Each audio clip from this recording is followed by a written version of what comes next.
Students, we have the second Mendelian disorder, which is again autosomal recessive thalassemia. Now, what is thalassemia? But first, let me explain you some important points related to this. ਇਹ ਇੱਕ anaemia ਹੀ ਹੈ ਬੇਟੇ, ਇੱਕ ਤਰ੍ਹਾਂ ਦਾ anaemia ਹੀ ਹੈ। ਨਾ what is anaemia? Anaemia ਹੁੰਦਾ ਡਿਕਰੀਜ਼ਡ oxygen carrying capacity. ठीक है, बॉडी ऑक्सीजन नहीं कैरी कर पा रही, ऑक्सीजन नहीं कैरी कर पा रही, ਉਹਦੀ ਵਜ੍ਹਾ ਨਾਲ ਬੋਡੀ ਵੀਕ ਹੋ ਜੂਗੀ। ਠੀਕ ਹੈ, ਆਪਣਾ ਸਾਹ ਚੜੂਗਾ, ਆਪਣੀ એનર્ਜੀ ਘਟ ਜਾਊਗੀ, ਆਪਣੇ ਤੋਂ ਕੰਮ ਨਹੀਂ ਕੀਤਾ ਜਾਣਾ ਕਿਉਂਕਿ ਸਾਰੇ ਸੈਲਸ ਨੂੰ ਆਕਸੀਜਨ ਹੀ ਨਹੀਂ ਮਿਲ ਰਹੀ। ਆਪਾਂ ਨੂੰ ਪਤਾ ਕੰਮ ਕਰਨ ਲਈ ਜਿਹੜਾ ਹੈ એનર્ਜੀ ਰਿਲੀਜ਼ ਹੋਣੀ ਜ਼ਰੂਰੀ ਹੈ, ਤੇ ਆਕਸੀਜਨ ਨਹੀਂ ਮਿਲ ਰਹੀ ਤਾਂ એનર્ਜੀ ਨਹੀਂ ਰਿਲੀਜ਼ ਹੋਣੀ। ਤਾਂ ਥੈਲਸੀਮੀਆ ਜਿਹੜਾ ਹੈ, ਠੀਕ ਹੈ, ਉਹ ਆਪਾਂ ਨੂੰ ਪਤਾ ਹੀ ਲੱਗ ਰਿਹਾ ਪਿੱਛੇ ਅਨੀਮੀਆ ਹੀ ਪੈ ਰਿਹਾ ਇਹਦੇ ਵੀ। ਠੀਕ ਹੈ, ਥੈਲਸੀਮੀਆ ਇੱਕ ਤਰ੍ਹਾਂ ਦਾ ਅਨੀਮੀਆ ਹੀ ਹੈ। ਠੀਕ ਹੈ, ਤਾਂ ਇਹਦੀ ਅੱਗੇ ਜਿਹੜੀਆਂ ਡਿਟੇਲਸ ਹੈ ਉਹ ਆਪਾਂ ਅੱਗੇ ਜਾ ਕੇ ਸਟੱਡੀ ਕਰਦੇ ਹਾਂ। ਜਿਹੜਾ ਬੇਟਾ ਥੈਲਸੀਮੀਆ ਹੈ, ਦਿਸ ਵਾਸ ਡਿਸਕਵਰਡ ਬਾਈ ਕੂਲੀ, ਡਾਕਟਰ ਕੂਲੀ। ਠੀਕ ਹੈ, ਇਹ ਸਾਇੰਟਿਸਟ ਦਾ ਨਾਮ ਹੈ ਬੇਟੇ। ਬਿਮਾਰੀ ਲੋਕਾਂ ਨੂੰ ਹੋ ਰਹੀ ਸੀ ਤੇ ਉਹਨਾਂ ਨੇ ਫਾਈਂਡ ਆਊਟ ਕੀਤਾ ਕਿ ਇਹ ਕਿਹੜੀ ਬਿਮਾਰੀ ਹੈ, ਕਿਵੇਂ ਹੁੰਦੀ ਹੈ।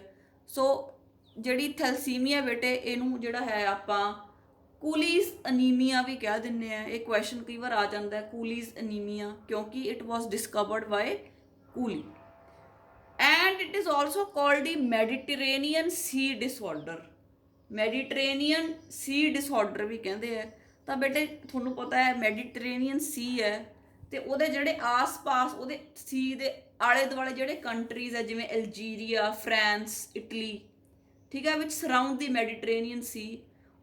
It is found in those countries. ਉੱਥੇ ਕੰਟਰੀਜ਼ ਦੇ ਵਿੱਚ ਜ਼ਿਆਦਾ ਪਾਇਆ ਜਾਂਦਾ ਹੈ। No doubt it is found in the Indian subcontinent also, but ਜਿਹੜਾ ਏਰੀਆ ਹੈ ਦਾ countries surrounding the Mediterranean Sea, ਉੱਥੇ ਜਿਹੜਾ ਹੈ ਇਹ ਜ਼ਿਆਦਾ ਪਾਇਆ ਜਾਂਦਾ ਹੈ। So it is also called the Mediterranean disorder.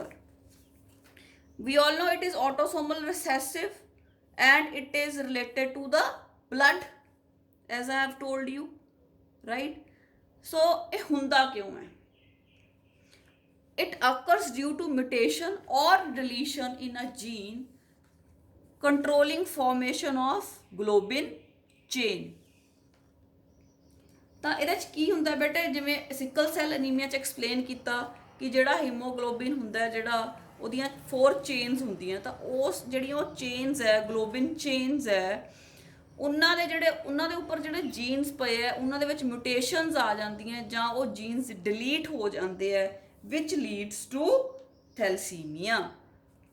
It is transmitted from parents to the offspring when both the parents are unaffected carrier of the gene and means they are heterozygous। मतलब ਜਦੋਂ parents heterozygous है, वो career है, वो बीमार नहीं पर वो कैरियर है। जिवें ਆਪਾਂ सिकल सैल ਅਨੀਮੀਆ 'ਚ ਕੀਤਾ ਸੀ ਕਿ ਉਹ कैरी कर रहे एक फॉल्टी जीन कैरी कर रहे, एक नॉर्मल जीन कैरी कर रहे। ਤਾਂ ਉਹ ਜਿਹੜੇ ਇਸ ਤਰ੍ਹਾਂ ਦੇ ਜਿਹੜੇ ਪੇਰੈਂਟਸ ਹੁੰਦੇ ਆ, ਉਹ ਆਪਦੇ ਅੱਗੇ ਨੈਕਸਟ ਜਨਰੇਸ਼ਨ ਨੂੰ ਇਹਨੂੰ ਜਿਹੜਾ ਹੈ ਡਿਜ਼ੀਜ਼ ਹੈ ਇਹਨੂੰ ਪਾਸ ਕਰ ਦਿੰਦੇ ਆ। ਬੇਟੇ ਜਿਹੜੇ ਆਪਣੇ ਰੈੱਡ ਬਲੱਡ ਸੈਲਸ ਹੁੰਦੇ ਆ, ਆਪਾਂ ਨੂੰ ਪਤਾ ਉਹਨਾਂ ਦੇ ਵਿੱਚ ਇੱਕ ਪਿਗਮੈਂਟ ਹੁੰਦਾ, that is the haemoglobin, right. ਜਿੱਥੇ ਬੇਟੇ ਹੀਮ ਵਰਡ ਦਾ ਮਤਲਬ ਹੁੰਦਾ ਆਇਰਨ ਤੇ ਗਲੋਬਿਨ ਦਾ ਮਤਲਬ ਹੁੰਦਾ ਪ੍ਰੋਟੀਨਸ। ਤਾਂ ਹੀਮੋਗਲੋਬਿਨ ਹੈ ਜਿਹੜਾ, ਉਹ 2 ਕੰਪੋਨੈਂਟਸ ਦਾ ਬਣਿਆ ਹੁੰਦਾ, ਹੀਮ ਐਂਡ ਗਲੋਬਿਨ। ਇਸੇ ਕਰਕੇ ਬੇਟੇ ਜਿਹੜਾ ਹੈ ਹੀਮੋਗਲੋਬਿਨ ਨੂੰ ਕੰਜੂਗੇਟਡ ਪ੍ਰੋਟੀਨ ਕਿਹਾ ਜਾਂਦਾ। ਆਪਾਂ ਟਾਈਪਸ ਆਫ ਪ੍ਰੋਟੀਨਸ ਕੀਤੀਆਂ ਸੀ। This is just for your information. Hemoglobin ਬੇਟੇ ਜਿਹੜਾ ਹੁੰਦਾ ਉਹਦੇ ਕੋਲੇ 4 ਚੇਨਸ ਹੈ ਪ੍ਰੋਟੀਨਸ ਦੀਆਂ। Proteins are called as globins here, globular type of proteins ਹੈ ਜਿਹੜੇ। ਤਾਂ there are 2 chains which are called as alpha chains and 2 chains are called as beta chains। ਹੁਣ ਬੇਟੇ ਜੇ ਇਹ ਚੇਨਸ ਹੈ ਜਿਹੜੀਆਂ, ਉਹਨਾਂ ਦੇ ਵਿੱਚ ਕੋਈ ਸਟਰਕਚਰਲ ਡਿਫਾਲਟ ਆ ਜੇ, ਇਸ ਇਹਨਾਂ ਚੇਨਸ ਦਾ ਸਟਰਕਚਰ ਚੇਂਜ ਹੋ ਜੇ, ਠੀਕ ਹੈ, then these chains will not be able to carry blood।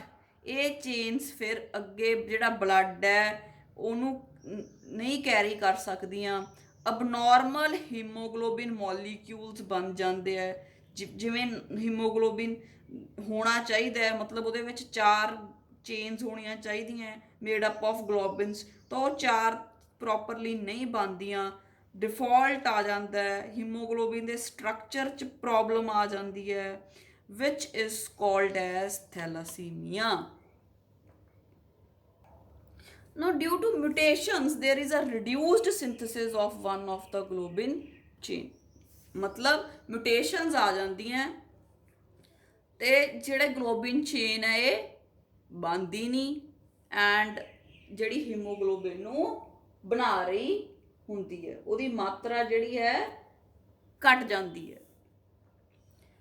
This cause the formation of abnormal hemoglobin molecule resulting into anemia। Okay, ਹੁਣ ਬੇਟੇ ਥੈਲਾਸੀਮੀਆ 2 ਤਰ੍ਹਾਂ ਦਾ ਹੁੰਦਾ ਹੈ, ਠੀਕ ਹੈ, ਉਹ ਕਿਸ ਤਰ੍ਹਾਂ ਡਿਵਾਈਡ ਕੀਤਾ according to which chain of the haemoglobin is affected.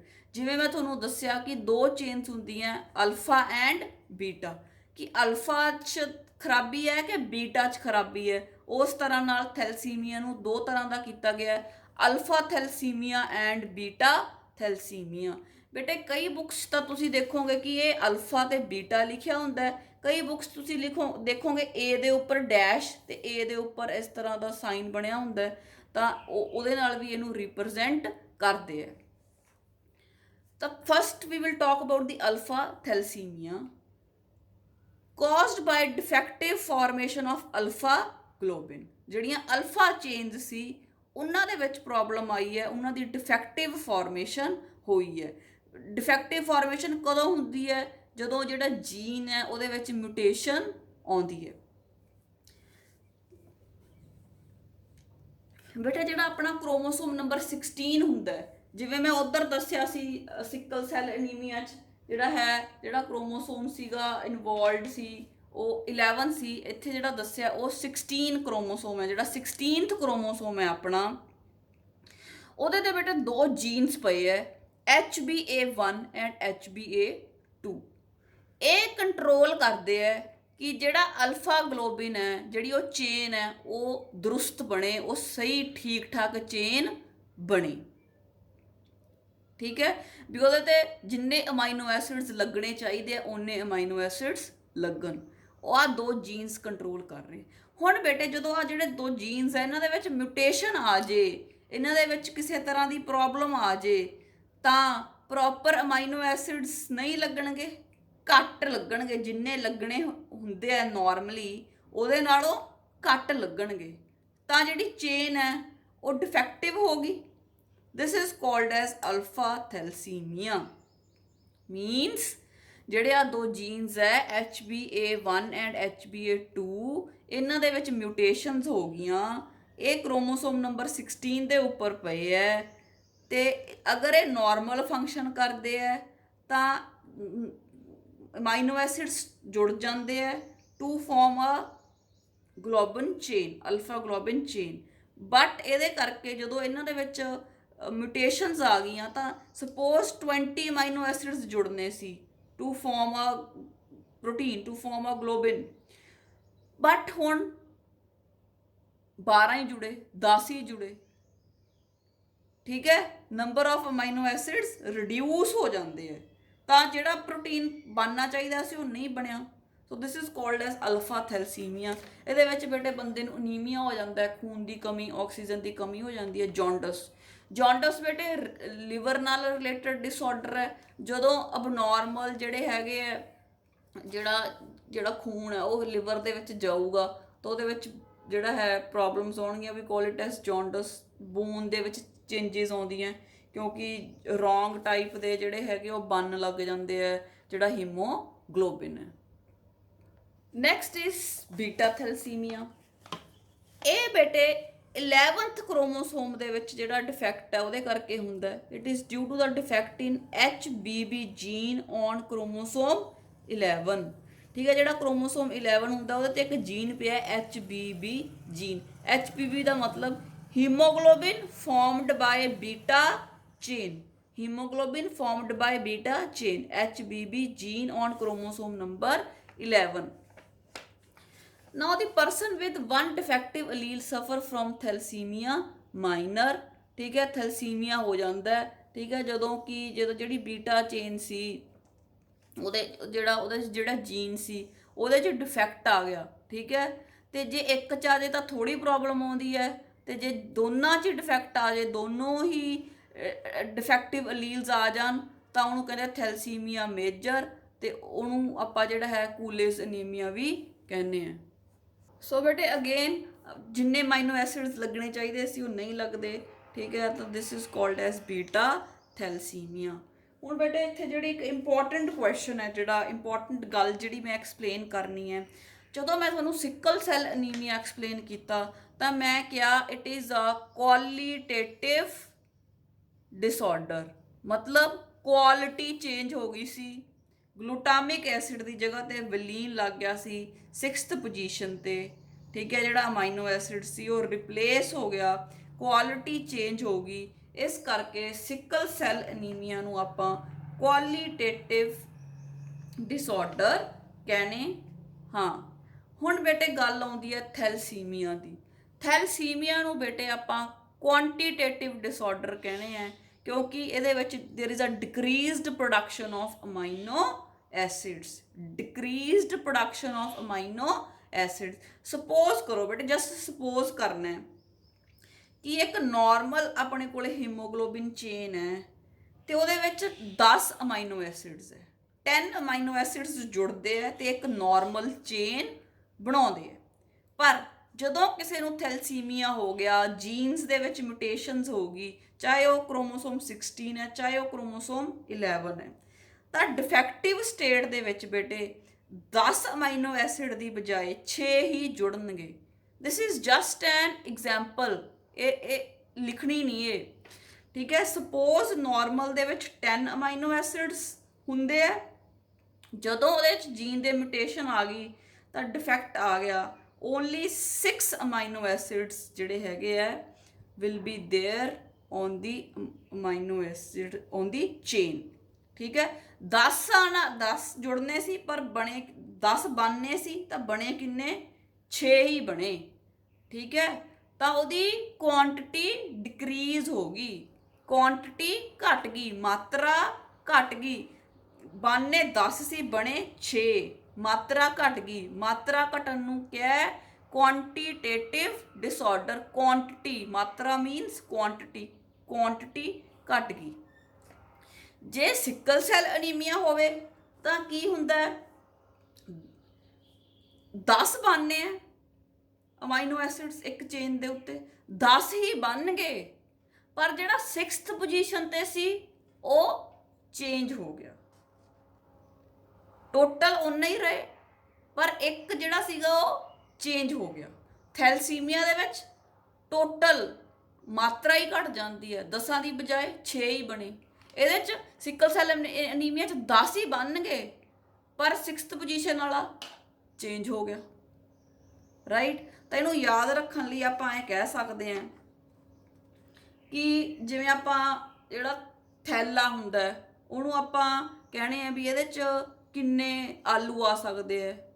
ਠੀਕ ਹੈ, ਕਿੰਨੀ ਮਾਤਰਾ 'ਚ ਆਲੂ ਆ ਸਕਦੇ, ਕਿੰਨੇ ਕਿਲੋ ਆਲੂ ਆ ਸਕਦੇ ਆ, ਤਾਂ ਆਪਾਂ ਇਹ ਕਹਿ ਸਕਦੇ ਹਾਂ ਆਲੂ ਥੈਲੇ ਵਿੱਚ ਲੈ ਕੇ ਆਉਣੇ ਆ ਤਾਂ ਕੁਆਂਟੀਟੀ। ਠੀਕ ਹੈ, ਤਾਂ ਥੈਲਾ ਮੀਨਸ ਕੁਆਂਟੀਟੀ, ਥੈਲਾ ਮੀਨਸ ਕੁਆਂਟੀਟੀ। ਠੀਕ ਹੈ, so this is the way you can remember this. So I hope thalassemia ਇੱਕ ਕੁਆਂਟੀਟੇਟਿਵ ਡਿਸਆਰਡਰ ਹੈ, ਮਤਲਬ ਮਾਤਰਾ ਹੀ ਘਟ ਗਈ, ਅਮਾਈਨੋ ਐਸਿਡ ਦਾ ਨੰਬਰ ਹੀ ਘਟ ਗਿਆ, ਪ੍ਰੋਡਕਸ਼ਨ ਹੀ ਘਟ ਗਈ। ਤੇ ਸਿਕਲ ਸੈੱਲ ਅਨੀਮੀਆ ਦੇ ਵਿੱਚ ਬਣੇ ਓਨੇ ਹੀ ਪਰ ਇੱਕ ਸੀ ਜਿਹੜਾ ਉਹ ਚੇਂਜ ਹੋ ਗਿਆ, ਇੱਕ ਬਦਲ ਗਿਆ, ਤਾਂ ਇਹਨੂੰ ਕਹਿੰਦੇ ਆ ਕੁਆਲੀਟੇਟਿਵ। ਇੱਕ ਅਮਾਈਨੋ ਐਸਿਡ ਦੀ ਕੁਆਲਿਟੀ ਚੇਂਜ ਹੋ ਗਈ। ਇਹਦੇ 'ਚ ਪੂਰੀ ਦੀ ਪੂਰੀ ਮਾਤਰਾ ਚੇਂਜ ਹੋਊਗੀ। So this was about the thalassemia. Next we have to discuss about the third autosomal recessive disorder, that is the phenylketonuria. So beta, we have the phenylketonuria. It is also written as PKU. ਇਹ ਬੇਟੇ ਇੱਕ ਇਨਬੋਰਨ ਮਤਲਬ ਬੱਚੇ ਦੇ ਜਨਮ ਤੋਂ ਪਹਿਲਾਂ ਹੀ disorder ਹੋ ਜਾਂਦਾ ਹੈ ਐਂਡ ਇਟ ਇਜ਼ ਆਟੋਸੋਮਲ ਰਿਸੈਸਿਵ। ਇਹਦੇ ਵਿੱਚ ਬੇਟੇ ਕੀ ਹੁੰਦਾ ਹੈ, ਆਪਣੀ ਬਾਡੀ ਦੇ ਵਿੱਚ ਇੱਕ ਅਮਾਈਨੋ ਐਸਿਡ ਪਿਆ ਹੁੰਦਾ ਹੈ, ਨਾਰਮਲ ਬਾਡੀ ਦੇ ਵਿੱਚ ਇੱਕ ਅਮਾਈਨੋ ਐਸਿਡ ਪਿਆ ਹੁੰਦਾ ਹੈ ਜਿਹਦਾ ਨਾਮ ਹੈ ਫਿਨਾਈਲ ਐਲਾਨੀਨ। ਠੀਕ ਹੈ, ਤੇ ਜਿਹੜਾ ਇਹ ਬੇਟੇ ਫਿਨਾਈਲ ਐਲਾਨੀਨ ਹੈ ਇਹ ਕਨਵਰਟ ਹੋ ਜਾਂਦਾ ਇਨਟੂ ਟਾਇਰੋਸੀਨ, ਤੇ ਜਿਹੜਾ ਟਾਇਰੋਸੀਨ ਹੈ ਇਹਦੇ ਤੋਂ ਬੇਟੇ ਅੱਗੇ ਹੋਰ ਮੋਲੀਕਿਊਲਸ ਬਣਦੇ ਆ ਜਿਹੜੀ ਆਪਣੇ ਬਾਡੀ ਨੂੰ ਜ਼ਰੂਰੀ ਚਾਹੀਦੇ ਹੁੰਦੇ ਆ। ਤੇ ਇਸ ਜਿਹੜਾ ਹੈ ਫਿਨਾਈਲ ਐਲਾਨੀਨ ਜਿਹੜਾ ਅਮਾਈਨੋ ਐਸਿਡ ਹੈ ਇਹਨੂੰ ਟਾਇਰੋਸੀਨ ਅਮਾਈਨੋ ਐਸਿਡ ਦੇ ਵਿੱਚ ਬਦਲਣ ਦੇ ਲਈ ਇੱਕ ਐਂਜ਼ਾਈਮ ਇੰਪੋਰਟੈਂਟ ਰੋਲ ਪਲੇ ਕਰਦਾ ਹੈ। ਉਸ ਐਂਜ਼ਾਈਮ ਦਾ ਨਾਮ ਹੈ ਫਿਨਾਈਲ ਐਲਾਨੀਨ ਹਾਈਡਰੋਕਸੀਲੇਜ਼। ਫਿਨਾਈਲ ਐਲਾਨੀਨ ਹਾਈਡਰੋਕਸੀਲੇਜ਼। ਜਦੋਂ ਬੇਟੇ ਆਪਾਂ ਪ੍ਰੋਟੀਨਸ ਖਾਂਦੇ ਆ ਪਲਾਂਟਸ ਤੋਂ, ਉਹਦੇ ਆਪਾਂ ਨੂੰ proteins in the farm of food, ਜਦੋਂ ਆਪਾਂ ਪ੍ਰੋਟੀਨਸ ਨੂੰ ਖਾਂਦੇ ਆ ਤੇ ਆਪਾਂ ਡਾਈਜੈਸਟ ਕਰਦੇ ਆ ਤਾਂ ਉਹ ਸਿੰਪਲਰ ਫਾਰਮਸ ਟੁੱਟ ਜਾਂਦੇ ਆ। ਸਿੰਪਲਰ ਫਾਰਮਸ ਪ੍ਰੋਟੀਨਸ ਦੀਆਂ ਕਿਹੜੀਆਂ, amino acids, and amino acids are released into the blood. ਠੀਕ ਹੈ, ਤਾਂ ਉਹਦਾ ਅਮਾਈਨੋ ਐਸਿਡਸ ਚੋਂ ਇੱਕ ਅਮਾਈਨੋ ਐਸਿਡ ਦਾ ਨਾਮ ਹੈ ਫਿਨਾਈਲ ਐਲਾਨੀਨ। ਤੇ ਜਦੋਂ ਫਿਨਾਈਲ ਐਲਾਨੀਨ ਬਾਡੀ ਦੇ ਵਿੱਚ ਆਊਗਾ ਤੇ ਫਿਰ ਫਿਨਾਈਲ ਐਲਾਨੀਨ ਕਨਵਰਟ ਹੋਊਗਾ ਇਨਟੂ ਟਾਇਰੋਸੀਨ। ਟਾਇਰੋਸੀਨ ਵੀ ਜ਼ਰੂਰੀ ਹੈ ਹੋਰ ਮੋਲੀਕਿਊਲਸ ਬਣਾਉਣ ਵਾਸਤੇ, ਤੇ ਫਿਨਾਈਲ ਐਲਾਨੀਨ ਉਨੀ ਦੇਰ ਟਾਇਰੋਸੀਨ ਦੇ ਵਿੱਚ ਬਦਲ ਨਹੀਂ ਸਕਦਾ ਜਿੰਨਾ ਚਿਰ ਫਿਨਾਈਲ ਐਲਾਨੀਨ ਹਾਈਡਰੋਕਸੀਲੇਜ਼ ਆਪਦਾ ਐਕਸ਼ਨ ਨਹੀਂ ਕਰਦਾ।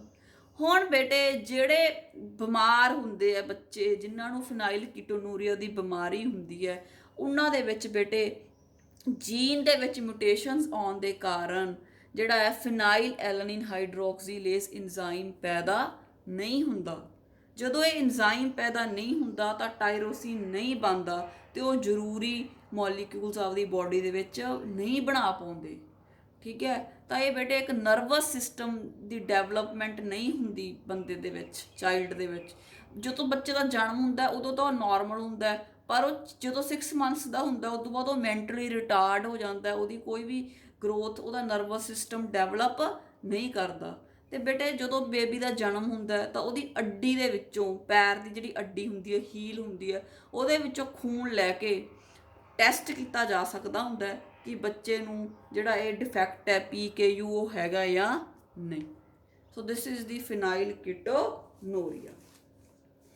ਨਾਓ ਬੇਟੇ ਮੈਂ ਤੁਹਾਡੇ ਨਾਲ 3 ਆਟੋਸੋਮਲ ਮੈਂਡੇਲੀਅਨ ਡਿਸਆਰਡਰਸ ਡਿਸਕਸ ਕਰ ਚੁੱਕੀ ਹਾਂ ਜਿਹੜੇ ਰਿਸੈਸਿਵ ਸੀ: sickle cell anemia, thalassemia, phenylketonuria. In the next session, I am going to explain about the sex-linked Mendelian disorders, ਜਿਹੜੇ ਕਿ recessive ਹੈ. The first one is the hemophilia and the color blindness.